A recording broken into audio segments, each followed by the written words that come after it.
Thank you, Madam Chairwoman. Members of the panel, thank you so much for joining us today. I want to begin with Mr. Kennedy and Dr. McNutt. I was interested in your comments about this idea of lack of resources and that resources were directed in other areas outside of research towards the effect of oil spills and specifically in these deep water areas.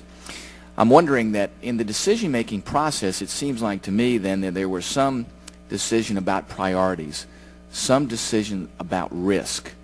I'd be interested for you to tell us then if this scenario, understanding a deep water spill, understanding the effects on the environment in these areas under this sort of condition, what took a higher priority in funding outside of understanding a spill?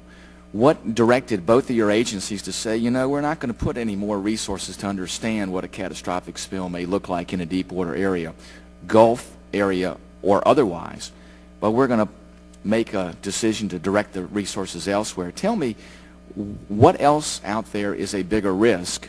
What took priority over understanding the full scope of what a spill like this would create for the Gulf region?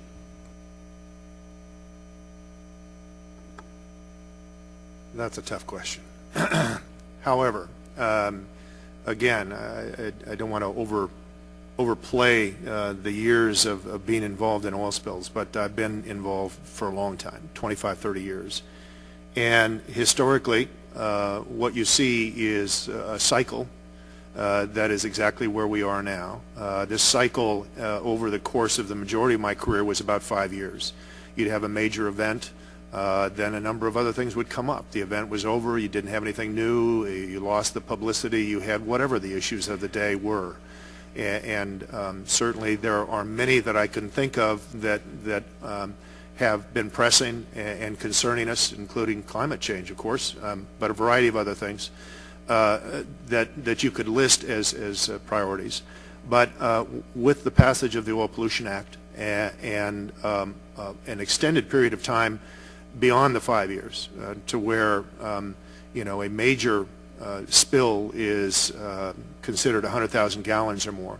We haven't had that many major spills since Exxon Valdez, and certainly nothing that even begins to approach the Exxon Valdez. And so there is a very difficult challenge in any organization. And when you think of all of the challenges in, say, for instance, NOAA as an agency, oil spill response is one of 100, 200, 300.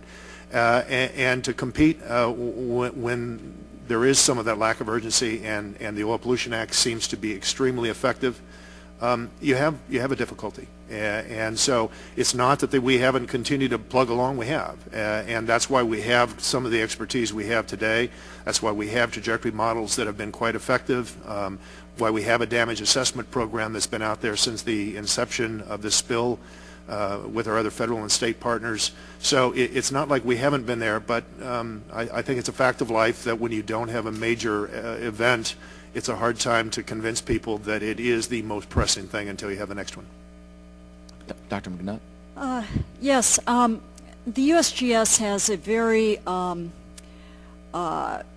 very vigorous hazards program that is quite distinguished in its work in earthquake hazards, volcano hazards, flood hazards, fire hazards, and we can't get through a year, a season, without making major headlines for the lives we've saved and the property we've saved through the forecasting and the hazard reduction through those programs.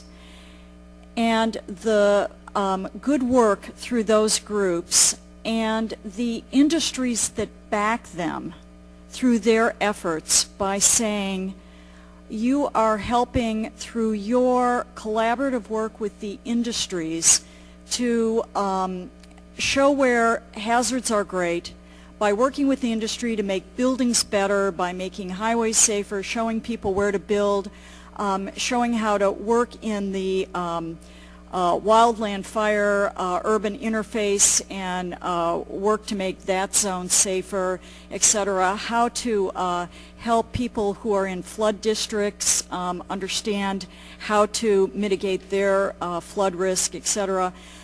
Whereas when we look at the oil problem, we have the industry telling us over and over again, there is no problem. You don't need to worry about this. Ships are safer. Platforms are safer. Drilling is safer. We have everyone telling us that there is no problem. And whereas in all these other areas, the industry is working hand in glove with the USGS to help us make those hazards and reduce the hazards. And every season we find the risk happening and the hazards. We work to reduce the hazard and make American people safer. Thank you, Madam Chairman. I would say in this case, though, that what the industry was telling you obviously was wrong.